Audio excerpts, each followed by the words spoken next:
ക്രൈസ്തവരാകുന്ന നമ്മെ സംബന്ധിച്ച് 40 ദിവസം നോമ്പായി നാം ആചരിക്കുകയും ദൈവസന്നിധിയിൽ നമ്മെ വിനയപ്പെടുത്തുകയും ചെയ്യുന്ന ആത്മീക പരിപോഷണത്തിന്റെ നാളുകളാണ് എന്ന് ഓർക്കുക.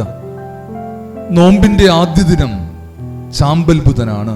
അതിനുശേഷമുള്ള 6 ആഴ്ചക്കാലം നാം നോമ്പായി ആചരിക്കുന്നു.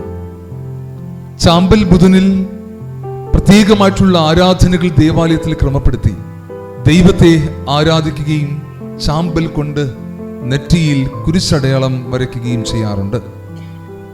നോമ്പാചരണത്തിലൂടെ നമ്മളൊക്കെ ലക്ഷ്യമിടുന്നത് മനുഷ്യന്റെ ജീവിതത്തിനും ജീവിതചര്യകൾക്കും മാറ്റമുണ്ടാവുക എന്നതാണ്, മാനസാന്തരമുണ്ടാവുക എന്നതാണ്.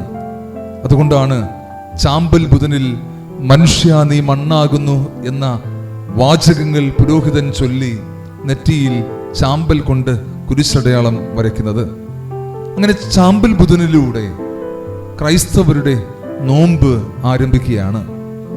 AD 325 നൈസിയിൽ കൂടിയ ക്രൈസ്തവരുടെ ആദ്യത്തെ കൗൺസിലിൽ വച്ചാണ് 40 ദിവസത്തെ നോമ്പ് ആചരണം എന്നുള്ള ചിന്ത രൂപപ്പെടുന്നത്.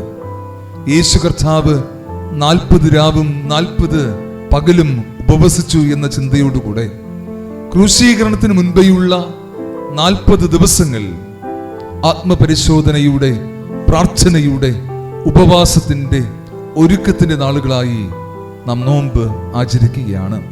പലപ്പോഴും നമ്മളൊക്കെ നോമ്പ് ആചരിക്കാറുണ്ട്.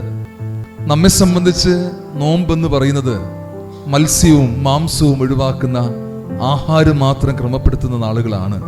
മത്സ്യം കഴിക്കില്ല, മാംസം കഴിക്കില്ല, ബാക്കി എല്ലാ കൊള്ളരുതായ്മകളും നമ്മൾ ചെയ്യും. ഭക്ഷണത്തെ വർജിക്കുന്ന കേവലമായ ആചാരമായി നോമ്പ് ഇന്ന് ക്രൈസ്തവരുടെ ഇടയിൽ മാറിക്കൊണ്ടിരിക്കുമ്പോൾ കേവലം ഭക്ഷണം ഉപേക്ഷിക്കുക മാത്രമല്ല, അതിനേക്കാൾ ഉപരിയായി ആത്മപരിശോധനയുടെ, പ്രാർത്ഥനയുടെ, ഉപവാസത്തിന്റെ, ഒരുക്കത്തിന്റെ നാളുകളായി നാം നോമ്പ് ആചരിക്കുകയാണ്.